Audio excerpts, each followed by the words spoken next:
Humakot po ng medalya ang mga atletang Pinoy sa iba't ibang competition abroad.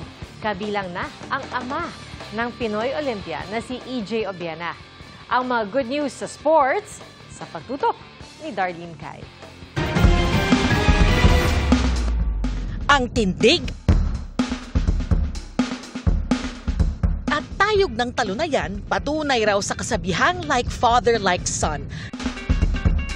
Dahil ang isa sa ating mga Olympian mukhang may pinagmanahan. Siya si Emerson Obiena, tatay ng Pinoy pole vaulter at Olympian na si EJ Obiena. Matapos ang kanyang 3.60-meter jump, nakamit ni Emerson ang ginto sa pole vault men's 60+ sa World Masters Games sa Taiwan. Tila nasa dugo na nga ni EJ ang pagiging atleta dahil ang kanyang amang si Emerson, atleta rin noon at lumalaban din sa iba't ibang kompetisyon. Silver medal sa 1995 Southeast Asian Games sa Thailand at bronze noong 2005. Ilan lang yan sa mga pinakamalalaki niyang panalo.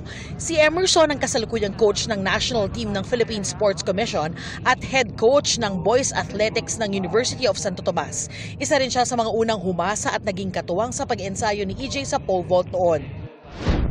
Sa Asian Weightlifting Championship sa Jiangshan, China, 7 medalya ang nakamit ng ating mga pambato. 3 rito, silver medal galing kay 2-time Olympian Elrin Ando. Ang 4 pang silver nakamit ni na Rose G. Ramos at Fernando Aga Jr.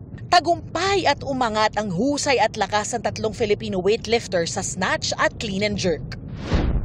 Wagi rin ang ating mga pambato sa 3rd Southeast Asian Junior Individual Championship sa Bangkok, Thailand.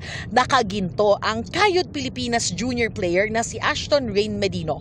Silver ang nakuha ni na Inigo Xavier Jordan at Christopher Buraga at bronze sina Lyra Kate Trasmil at Alia Nicolay Ganapan. Para sa GMA Integrated News, Darlene Cai, nakatutok 24 oras.